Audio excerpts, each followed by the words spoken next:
All right, let's continue talking about organic chemistry. I'm going to pick up where we left off. Now we're going to talk about those cyclic compounds. We're going to talk about cyclic aliphatic compounds and aromatic compounds, and just kind of an introduction on how to name them. And then we're going to talk about some other things as well. All right, with a cyclic aliphatic compound, it's basically a ring. It's going to form a ring, and you can have as few as 3 carbons in that ring all the way up. It can have as many carbons as you need in that particular compound. Now, one of the things that you should remember is what is common is a 5 or 6 ring carbon alkyl chain. All right. Now, with a cyclic aliphatic chain, I know that I talked about double bonds and triple bonds and that sort of thing. Typically speaking, they're single bonds, but they can have double bonds in them as well. It's just the main thing that's different with a cyclic aliphatic compound and an aromatic is that with an aromatic, it's for a specific compound. All right, and I'll talk about that in just a moment. Now, as far as the behavior, the way that these cyclic compounds behave, they are very similar to the chains in the same with the same number of carbons. So they don't function very differently. The only thing that's really different between a cyclic aliphatic and just a regular aliphatic hydrocarbon is that one's a ring, and that's pretty much the main thing there. Okay. With the naming, we use a very similar concept with a chain. We count carbons in a cyclic compound, and we use those prefixes, the same prefixes that we use in a chain, we'll use in a cyclic compound. And then the one thing that is a little different is that we have to add the prefix cyclo to the name as well. So I have 2 examples here. I have one that has 3 carbons and one that has 6 carbons here. I know the prefix for 3 is prop, because remember, monkeys eat peeled bananas. So P for propane, or prop is the prefix. And there are no double bonds here. There are no triple bonds here. So the ending is ane. All right. And so it will be propane. But because it's a cyclic compound, I have to also put that prefix cyclo. So the whole correct name in this case would be cyclopropane. Okay. All right, and then this one, I've already counted the carbons here, but 1, 2, 3, 4, 5, 6. There are 6. The prefix for 6 is hex. No double bonds showing, no triple bonds showing, so I know the ending is going to be ane, so hexane. But again, it's a ring, so we have to call it a cyclohexane. So that's mainly how we do that. There are tons of different compounds that could be cyclic in nature, but that's how you do that. All right. Now, with an aromatic hydrocarbon, the thing that is different or unique about that is that it is a form, or it will contain a form of benzene. Now, benzene is a very common compound that you will see in chemistry. You probably have seen it before and didn't even realize that it was benzene. But the general formula for benzene is C6H6.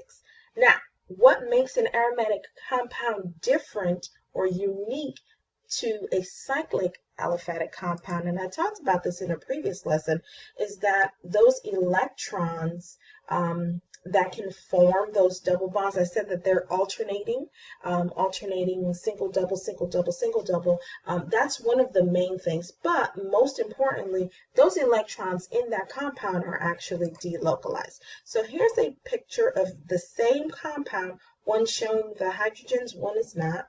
All right, so that's the main difference there. But in this first structure, you'll notice that we have a double bond between these 2 carbons, and then a single, and then double, and so on and so forth throughout the whole thing. So remember, I said that they alternate those double single bonds. All right.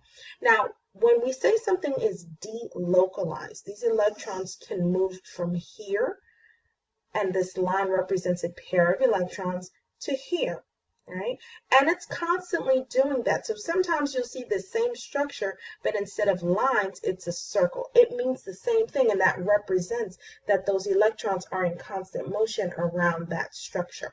So when we're comparing this structure to this structure or molecule, you'll notice the double bonds again between these two carbons, but over here, it's here because we've moved from here to between these two carbons right here, all right? And it's done that throughout the whole thing. You'll never have, well, not that you'll never have, but it's very unlikely that you will have the double bonds next to one another. What I don't want you guys to do is, let's say you saw this same structure. There's a double bond here, nothing here, double bond here, nothing here, a single bond here, and single bond here. Don't assume because you have more than one double bond in that compound that it's automatically benzene. You must have the alternating like this, all right? And it's always going to be C6. And that's not going to change. What can change is if one of the hydrogens could actually be replaced with a halogen or another functional group, which we'll talk about in a later lesson, right? Alkyl groups.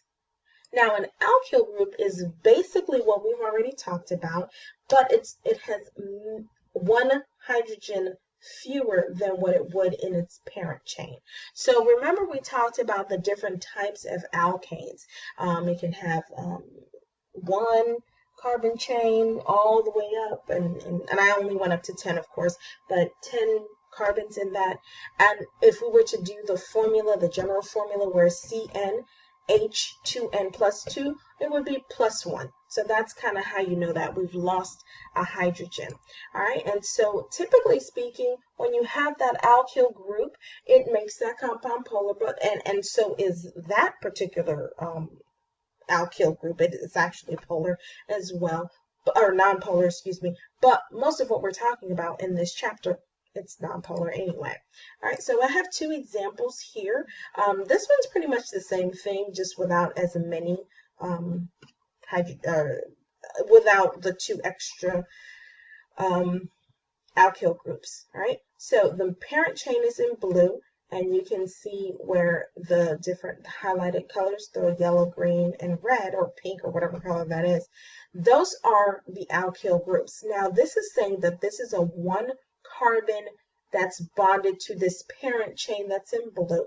This carbon typically would have 4 hydrogens based on the CnH2n plus 2. 2 times 1 is 2, plus 2 is 4. All right, but because I have one less than what I expect to have, that will be my alkyl group. You can have 1, you can have 2, 3, all the way up.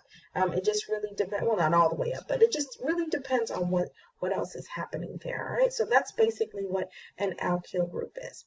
I'm going to stop the video here and then continue on another one, all right? See you in a bit.